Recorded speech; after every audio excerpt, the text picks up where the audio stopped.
आज मेरे साथ हैं Manoj Pada ji, chairman united Bhaderwah civil society, और साथ में हैं शुभम कोतवाल जी, जनरल सेक्रेटरी और media adviser, united Bhaderwah civil society.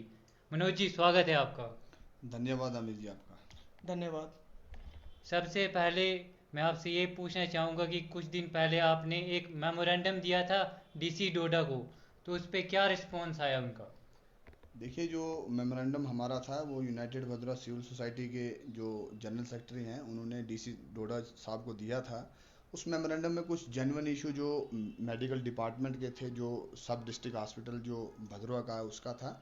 उसमें एक अल्ट्रासाउंड की मशीन है, जो मतलब कि मशीन तो यहाँ पे पड़ी हुई, लेकिन ऑपरेट करने वाला जो रेडियोलॉजिस्ट है वो यहाँ पे नहीं है। हम चाहते हैं कि जल्द से जल्द वो यहाँ पे आए, क्योंकि आने वाले समय में आगे टूरिस्ट आएगा। कभी टूरिस्ट को कोई छोटी सी अगर प्रॉब्लम हो जाती है तो उसको स्पेशली किश्तवाड़ या जम्मू जाना पड़ता है। तो ये एक जेन्युइन डिमांड जो हमारे मेमोरेंडम में रखी गई है। और दूसरी जो मेडिकल का इशू था, वो सैलरी वगैरह लोगों की नहीं निकले पिछले 3 महीने से। मैं कहना चाहता हूँ, कोरोना महामारी के समय एक तरफ हम मेडिकल डिपार्टमेंट को, जो मेडिकल के वर्कर्स हैं, जो मेडिकल की नर्सेज हैं, उनको हम corona warriors, front line warriors कह के उनको बहुत पूजा उनकी करते हैं, उनकी वाई वाई करते हैं, लेकिन कहीं 3 महीने की उनकी सैलरी नहीं निकली हुई है। मैं नहीं चाहता कि जो लोग हमारे लिए दिन रात सेवा में लगे हुए हैं उनको किसी तरह की भी कोई भी प्रॉब्लम है, उनकी सैलरी रुके। यही मेरा उसमें जो मेमोरेंडम जो यूनाइटेड भद्रा सिविल सोसाइटी द्वारा दिया गया था, यही कुछ इश्यूज मेडिकल के थे। धन्यवाद। जैसा कि आपने मेडिकल की सैलरीज की बात की, तो आज भी सब डिस्ट्रिक्ट हॉस्पिटल भदरवा में आशा वर्कर्स अपनी सैलरी को लेके प्रोटेस्ट कर रही हैं, तो आपका क्या स्टैंड है उस पर? देखिए, बिल्कुल हमारे जनरल सेक्रेटरी जो शुभम जी वहाँ पे गए हैं, वहाँ की रिपोर्ट हमें मिली है कि वो 2005 से वो लोग आशा वर्कर जो वहाँ पे लगे हुए हैं, अभी तक वो रेगुलर नहीं किए गए, उनकी सैलरी भी नहीं बढ़ाई गई है, जो कि 2000 की 2000 रुपया उनका कहा जा रहा है उनके द्वारा कि ये है। तो मैं कहना चाहता हूँ कि जो लोग काम कर रहे हैं उनकी सैलरी को भी बढ़ाना चाहिए, उनको रेगुलर करना चाहिए। यूनाइटेड भद्रा सिविल सोसाइटी हर ऐसे इंसान के साथ खड़ी है जो मजबूर है, जिसकी जेन्युइन डिमांड है। ये जल्द से जल्द जेन्युइन डिमांड्स जो भी भद्रवा की है गवर्नमेंट को पूरी करनी चाहिए। जैसे कि आपने कुछ दिन पहले ब्लैक टॉपिंग की बात की थी कि यहाँ की जो सड़कें हैं उनमें बहुत ज़्यादा खड्डे हो गए हैं, बुरी हालत है, तो हमें देखने को मिला कि एक दो दिन पहले यहाँ पे ब्लैक टॉपिंग शुरू हो गई है, तो आप क्या कहना चाहेंगे? देखिए, ये तो जेन्युइन डिमांड्स, मैंने आपको वही बोला, ये कोई बहुत बड़े इश्यूज नहीं है, छोटे मोटे इश्यूज यहाँ की पब्लिक के थे। ये पब्लिक के द्वारा ये डिमांड्स की जा रही थी, रोडों की डिमांड्स की जा रही थी। तो ये एक जेन्युइन इशू था, जो कि सुनने में आ रहा है कि ब्लैक टॉपिंग जो शुरू हो गई है। तो मैं धन्यवाद करना चाहूँगा एडमिनिस्ट्रेशन का, धन्यवाद करना चाहूँगा उन लोगों का जिन्होंने इसको शुरू किया, जिन्होंने ये शुरू करवाया। यूनाइटेड भद्रा सिविल सोसाइटी हमेशा से इस मुद्दे पे अड़ी हुई थी कि जल्द से जल्द रोडों की जो है ब्लैक टॉपिंग शुरू हो, जो रोडों की जो कनेक्टिविटी गांव गांव को दी जाए। अगर ये काम शुरू हुआ, इसका फ़ायदा पब्लिक को होगा, आम पब्लिक को जो इस रोड पे चलती है। मैं यही कहना चाहूँगा कि बहुत अच्छी बात है अगर ये काम शुरू हुआ है तो।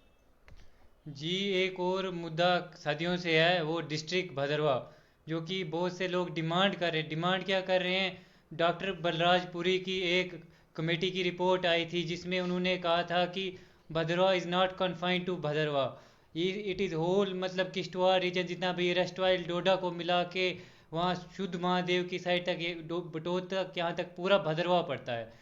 तो लोगों ने ये बहुत सदियों से ये मांग रहे, एडमिनिस्ट्रेशन नेगलेक्ट करती जा रही है, सरकार किसी की भी हो, चाहे हम पुरानी सरकारों की बात करें या 2014 के बाद जो एनडीए सेंटर में है, यहाँ पे भी भाजपा की कुछ सरकार रही, तो सब ने इग्नोर मारा। तो आपका क्या इस मुद्दे पे स्टैंड क्या रहेगा? देखिए, आपने अभी अमित जी कहा कि जैसा हम बोल रहे हैं तो कहीं ना कहीं हो रहा है। अगर हमारे मांगने से डिस्ट्रिक्ट मिलती है तो हम कब से मांग क्या रहे हैं, हम तो मानते हैं कि ये हमारा हक है। 1950s के दौरान भी ये 20 दिन के लिए डिस्ट्रिक्ट रहा हुआ है। आपने जैसा कि बोला कि राजपुरी जी की किताब में ऐसा मेंशन है। ये एक ऐसा हब है जो भद्रवा की अगर बात करें, ये आपको इंटरनेशनल कम्युनिटी देता है।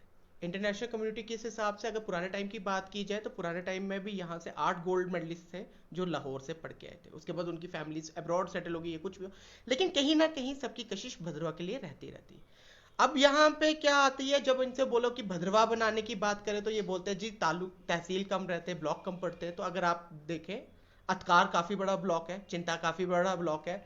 अगर आपकी रोड जो है कैलाश के लिए वाया मठोला वाला रास्ता से मठोला नूरी वाले रास्ते से निकल जाए तो वो बनी बसोली को भी कहीं ना कहीं कनेक्ट करती है। तो आने वाले टाइम में आप इसको ईजिली डिस्ट्रिक्ट बना सकते हो, उसमें कोई बड़ी आप बोले बड़ी टेक्निकलिटी टफनेस नहीं है, वो काफी इजी है। और आप क्या आने वाले टाइम में ये डिस्ट्रिक्ट बनेगा ही बनेगा। जी, मैं भदरवा टूरिज्म की बात करना चाहूँगा। भदरवा डेवलपमेंट अथॉरिटी का गठन हुआ था कुछ टाइम आज़ाद साहब के टाइम पे। उसके बाद लोगों को लगा कि अब भदरवा भी कहीं टूरिज्म मैप पे दिखेगा, लेकिन उनके जाने के बाद वो मतलब कि जो काम उस टाइम में थे जाई में जैसे आप देखोगे टूरिस्ट हट सड़ रहे हैं। उनका मतलब कि वहाँ पे ना कोई आने वाला है ना कोई जाने वाला है। आम मार्केट के लोगों की ये कहना है कि टूरिस्ट आते हैं जी, बार बार से निकल जाते हैं, तो हमारे यहाँ पे कोई नहीं आता, हमारी कोई वो नहीं बेनिफिट हमको कोई नहीं है। टूरिज्म वाले कोई एजेंट होता है, कौन होता है, वो उनको बार बार से लेके तो डोडा बिठाते हैं। मतलब कि भदरवा को एक पैसे का फायदा नहीं हो रहा है टूरिज्म से। तो आप क्या कहना चाहेंगे इस पे? देखिए, अगर प्रोजेक्ट्स की इनके बात की जाए, प्रोजेक्ट्स आपने जितना भी देखा, अभी आपने छत्रकला वाला भी देखा, वो भी टोटली आई वॉश था। क्योंकि 50 किलोमीटर भद्रवा का अगर आप सेरी बाजार को 0 पॉइंट मान के चलते हैं, वहां से छत्रकला 35 किलोमीटर, उसके बाद 12 से 13 किलोमीटर डीपीआर, वो बन जाता है आपका 50 किलोमीटर। लेकिन 2012 में अगर आप बात करें, पनज्जे की रोड की डीपीआर ऑलरेडी गई हुई थी। अगर आप 2012 के बाद जब बीजेपी की सरकार आई, उसके बाद भी टूरिज्म वाली तरफ से एक टूरिज्म रोड मैप गया था, मटोला, भीमसेन की तलाई, सियोस के लिए रास्ता, वहां से ट्रैक। तो जिस जो वो चीजें मांग है, वो क्यों नहीं लोग मांग रहे, मुझे ये समझ नहीं आ रहा। एक आउट ऑफ द रोड जाके प्रोजेक्ट जो 50 किलोमीटर का है, वो क्यों आप मांग रहे हैं?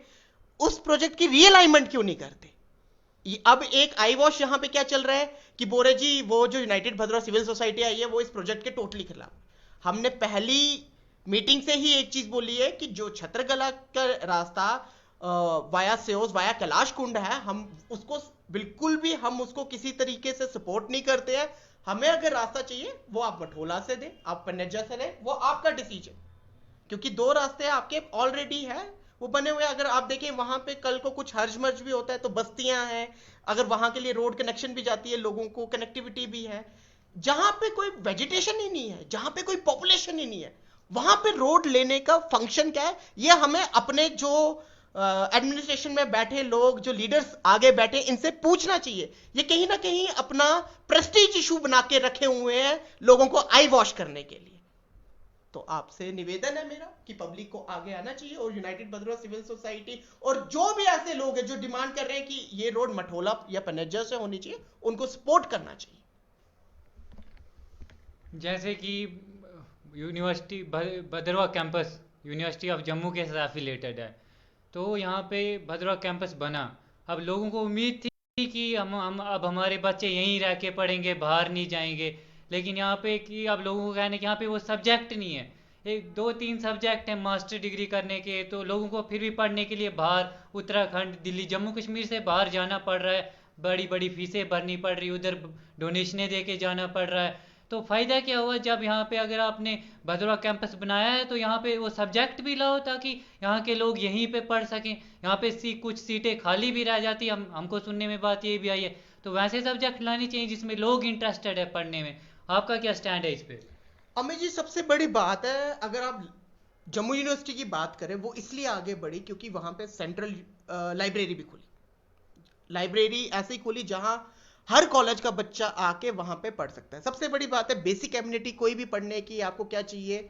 भद्रवा में मैं कहता हूँ 24 घंटे आप बिजली प्रोवाइड नहीं कर सकते हो, लेकिन एक मॉर्निंग 7 बजे से शाम के 7 बजे तक भी आप 12 घंटे के लिए बिजली, गर्म पानी, ठंडा पानी, जो एक पढ़ने का माहौल बच्चों को चाहिए, अगर वो प्रोवाइड कर दिया जाए ना, लाइब्रेरी प्रोवाइड कर दी जाए, और उसके बाद क्या होता है कि आप वहां से आंकलन लेते हैं कि कौन सा इंटरेस्ट या कौन सा विषय।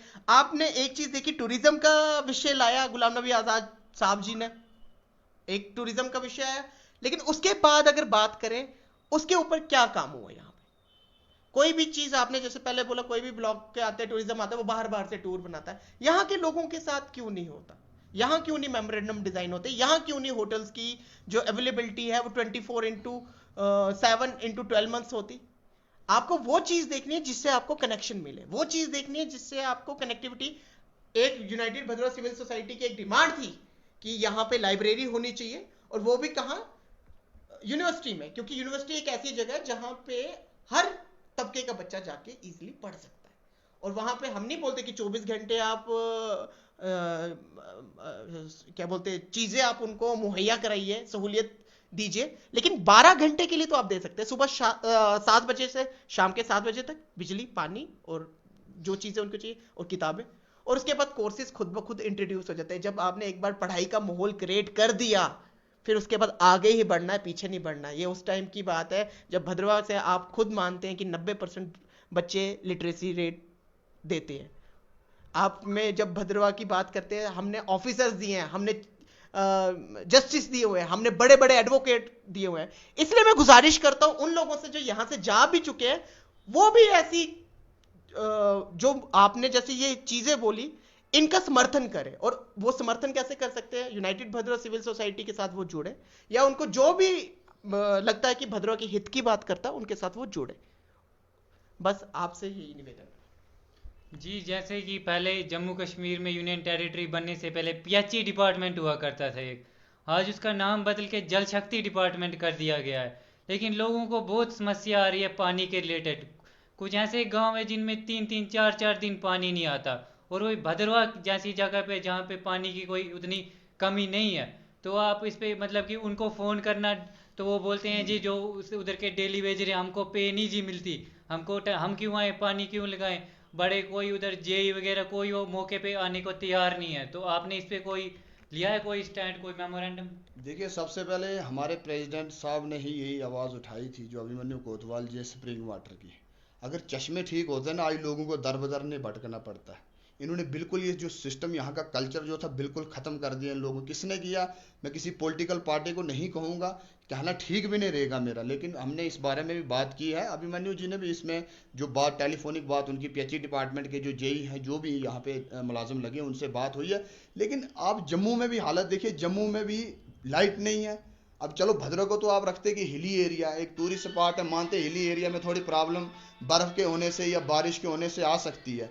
लेकिन जम्मू के अंदर भी अगर इस तरह की चीज़ें हो रही, तो आप कहीं ना कहीं जिम्मेवारी उन लोगों की जो पावर में लोग बैठे हुए हैं, इनकी जिम्मेवारी बनती है।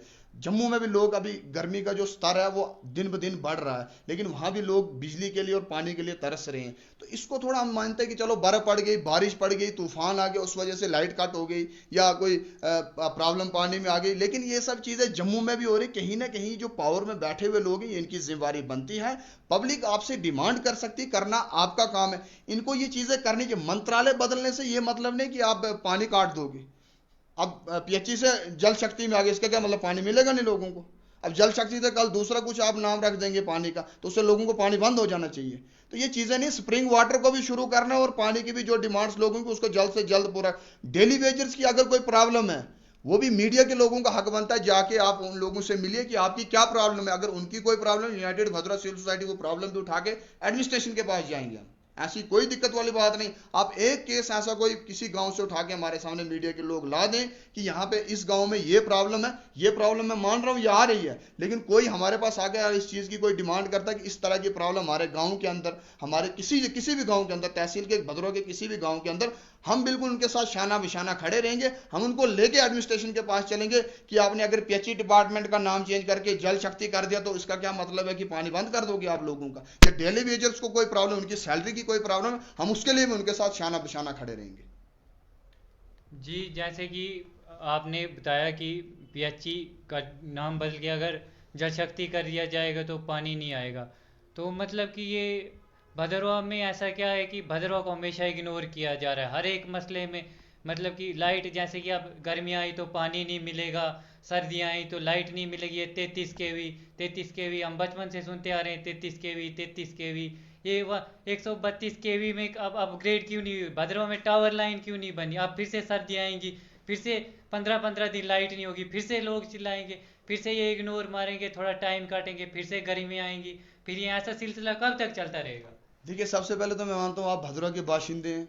मैं नहीं समझता कि कोई हार्डली 5 साल पहले अगर आप भद्रवा को देखें, इतनी गर्मी भद्रवा में होती थी। कहीं ना कहीं पोल्यूशन की वजह से गाड़ियां ज्यादा हो चुकी हैं, और एक तरफ आप प्रोजेक्ट लेके आ रहे हैं कहाँ, कैलाश के लिए। अगर वो ग्लेशियर खत्म हो गया, आप सोचो पानी की कितनी किल्लत यहाँ लोगों को होगी। बर्फ भी नहीं पड़ेगी और गर्मी किस स्तर पर यहाँ पे जा सकती है। ये जो ग्लेशियर हमारा आशापति और जो कैलाश का जो ग्लेशियर है, ये हमें बचाता है भैया गर्मी से। हम तो इस समय जन्नत में बैठे हैं। आप जाके जम्मू के लोगों को, जो गर्म इलाके के लोग हैं, उनको पूछो, हम इस समय स्वर्ग में बैठे हुए हैं। हम थोड़ा अगर छांव में बैठ जाए ना, स्वेटर की जरूरत हमें यहाँ पड़ जाती है। लेकिन कहीं ना कहीं जो आपने बात कही, लीडरशिप जो यहाँ की है, उसका कहीं ना कहीं वो बैकफुट पे, क्योंकि वो बिल्कुल यहाँ पे काम नहीं कर रहे हैं। ये पॉलिटिकल लोग, जो भी पॉलिटिकल पार्टी के जो भी लीडर यहाँ पे आते हैं, वो भद्रा को हमेशा से नजरअंदाज करते हैं। इलेक्ट्रिसिटी के लिए यहाँ पे अपग्रेडेशन आई भी थी, उस समय जो मंत्री थे हमारे नाथ साहब थे, उन्होंने वो भलेंस को दे दी। मानते हैं वो एमएलए भलेंस के भी थे, लेकिन कहीं ना कहीं हक भद्रवा का भी बनता था। हमेशा से भद्रवा का हक खाया गया। एनसीसी हेडक्वार्टर 1962 का उठा के कहीं और शिफ्ट कर दिया गया। क्या ये इंसाफ हो रहा है भद्रवा के साथ? क्या कोई इस बारे में बात नहीं करेगा?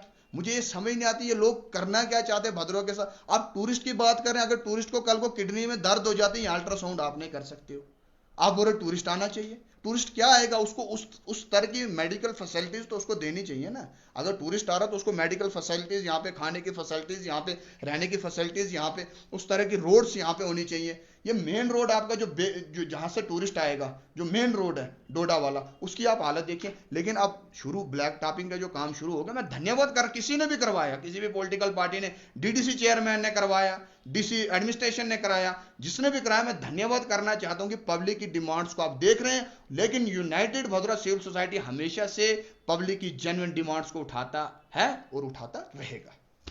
जैसे कि डीडीसी की बात की आपने, तो हाल ही में उन्होंने कुछ फंड्स रिलीज किए हैं डिस्ट्रिक्ट डेवलपमेंट काउंसिल ने। तो लोगों में ये नाराज़गी है कि भदरवा एक बहुत बड़ा ब्लॉक है, उसके लिए भी उतना ही फंड, तो बाकी जो छोटे छोटे ब्लॉक्स हैं उनके लिए भी उतना ही फंड। यहाँ पे कुछ जैसी रीजन है, अटखार को ले लीजिए या दूसरी जगहों को ले लीजिए, जहाँ पे पॉपुलेशन है मगर किसी न किसी कारण से वो ब्लॉक नहीं बन पाए। तो भदरवा से 2 काउंसिलर हैं, ईस्ट भदरवा से और वेस्ट भदरवा से। तो अगर वो कोई पंचायत बहुत ज़्यादा बड़ी है, कोई छोटी है, तो ये क्राइटेरिया है क्या कि मतलब कि सबको इक्वली देंगे? अब यहाँ पे ज़्यादा लोग हैं, तो आपको नहीं लगता था कि यहाँ के लिए फंड थोड़ा ज़्यादा आना चाहिए था एज कम्पेयर टू अदर?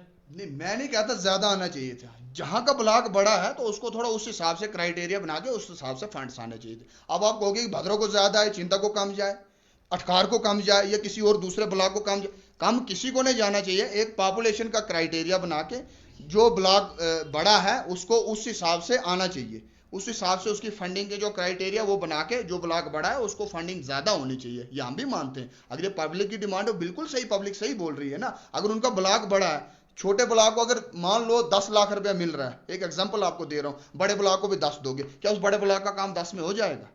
उस हिसाब से क्राइटेरिया बना के जो ब्लॉक बड़ा है उसको उस हिसाब से फंडिंग करनी चाहिए। जी सर, धन्यवाद हमारे साथ बात करने के लिए।